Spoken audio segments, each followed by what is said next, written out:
Hi guys, Singapore to நாமக்கலுக்கு வந்திருக்கோம். நாமக்கல் மலைக்கோட்டைக்கு வந்திருக்கோம். இந்த நாமக்கல் மலைக்கோட்டை தான் எங்க ஊரோட அடையாளம். வாங்க மேல என்ன இருக்குன்னு பார்த்து ரசிப்போம். கிட்டத்தட்ட 250 அடி இருக்கு நம்மளுடைய மலைக்கோட்டையினுடைய உயரம். இந்த மலைக்கோட்டையை வந்துட்டு பார்த்தோம் அப்படின்னா மைசூர் மகாராஜாக்கள் வந்து பயன்படுத்தியிருக்காங்க, தென் ஆங்கிலேயர்களும் பயன்படுத்தி இருக்காங்க.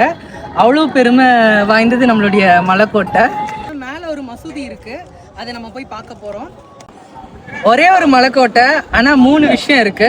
ஃபர்ஸ்ட் வந்து நேச்சர், ஒரே பாறையால ஆனது நம்ம நாமக்கல் மலைக்கோட்டை. செகண்ட் வந்துட்டு ஹிஸ்டாரிக்கல் பிளேஸ், இங்க வந்து நிறைய ராஜாக்கள் வந்து இந்த மலைக்கோட்டையை பயன்படுத்தியிருக்காங்க. குடைவரை கோயில் நிறைய இருக்கு. நரசிம்மர் கோவிலும் குடைவரை கோவில் தான், தென் அரங்கநாதர் கோவிலும் குடைவரை கோயில் தான். நீங்க இதுக்கு முன்னாடி நாமக்கல் மலைக்கோட்டைக்கு வந்திருந்தாலும் ஆஞ்சநேயரை தரிசனம் பண்ணியிருந்தாலும் கட்டாயம் கமெண்ட் பாக்ஸ்ல தெரியப்படுத்துங்க. எங்க ஊர் நாமக்கல் மலைக்கோட்டையில பீச்ல இருந்து எப்படி சன்செட்டை ரசிப்போமோ அந்த அளவுக்கு சன்செட் வந்து ரொம்ப சூப்பரா அழகா இருக்கும். கண்டிப்பா விசிட் பண்ணி பாருங்க. Thank you so much.